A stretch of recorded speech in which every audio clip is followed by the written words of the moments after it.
Hi friends, welcome to Aadhik taste and tips. ഞാനിന്നിവിടെ റെഡിയാക്കി വെച്ചേക്കുന്നത് നമ്മുടെ ലാലേട്ടൻ്റെ സ്പെഷ്യൽ ചിക്കൻ റെസിപ്പിയാണ്. ഇതെങ്ങനെയാണ് റെഡിയാക്കുന്നതെന്ന് നമുക്കൊന്ന് നോക്കാം.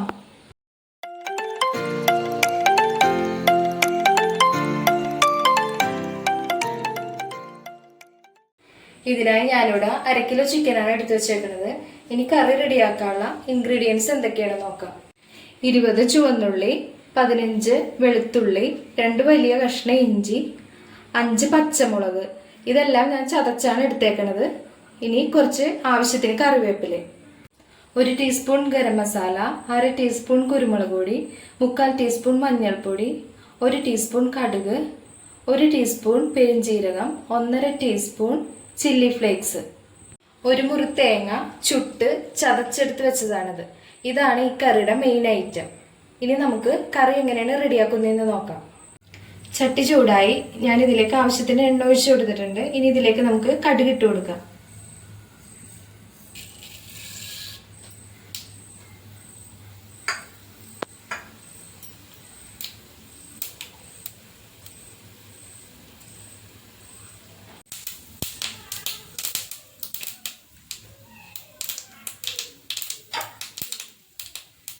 കടുകെല്ലാം പൊട്ടി തീർന്നിട്ടുണ്ട്. ഇനി ഇതിലേക്ക് നമുക്ക് ചതച്ച് വെച്ചിരിക്കുന്ന ഇഞ്ചി,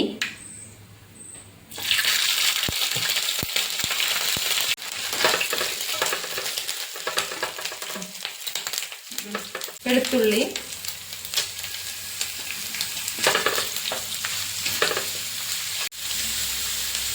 ചുവന്നുള്ളി,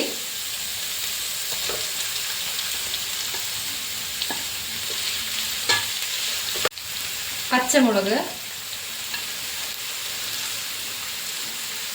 കറിവേപ്പില എല്ലാം കൂടി നന്നായിട്ടൊന്ന് വഴറ്റിയെടുക്കാം.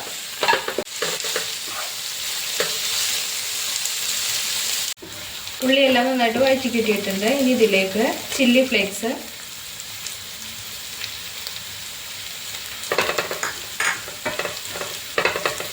പെരിഞ്ജീരകം,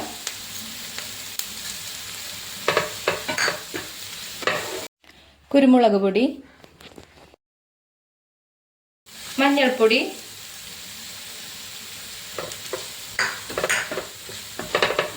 ഗരം മസാല,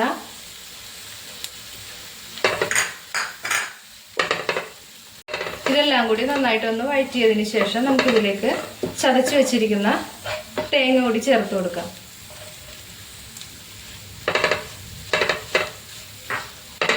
ഇനി ഇതിലേക്ക് ആവശ്യത്തിന് ഉപ്പും കൂടി ചേർത്ത് നന്നായിട്ടൊന്ന് വഴറ്റിയെടുക്കാം.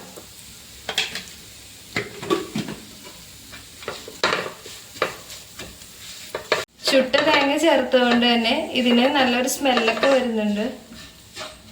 ഇതിലേക്ക് നമുക്ക് ചിക്കൻ ചേർത്ത് കൊടുക്കാം.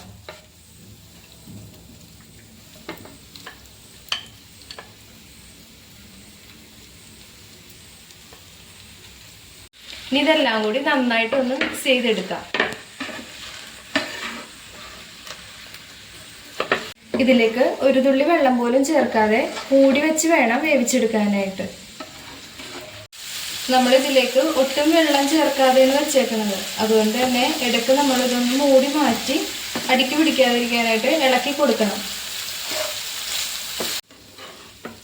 നമ്മുടെ ലാലേട്ടൻ്റെ സ്പെഷ്യൽ ചിക്കൻ കറി റെഡി ആയിട്ടുണ്ട്. ഇനി ഇത് നമുക്കൊരു സെർവിങ് പ്ലേറ്റിലേക്ക് മാറ്റാം. നമ്മുടെ ലാലേട്ടൻ്റെ സ്പെഷ്യൽ ചിക്കൻ കറി റെസിപ്പി എല്ലാവർക്കും ഇഷ്ടമായി എന്ന് വിചാരിക്കുന്നു. ഇതെല്ലാവരും ഒന്ന് ട്രൈ ചെയ്ത് നോക്കണം. ഞാനിത് ട്രൈ ചെയ്ത് നോക്കിയപ്പോൾ എനിക്കിത് വളരെ ഇഷ്ടപ്പെട്ടു. അതുകൊണ്ടാണ് ഞാനിത് ഷെയർ ചെയ്തത്. ഈ വീഡിയോ ഇഷ്ടപ്പെട്ടാൽ ലൈക്ക് ചെയ്യാനും സബ്സ്ക്രൈബ് ചെയ്യാനും മറക്കല്ലേ. നമുക്ക് വീണ്ടും അടുത്ത റെസിപ്പിയായിട്ട് കാണാം. Okay, by.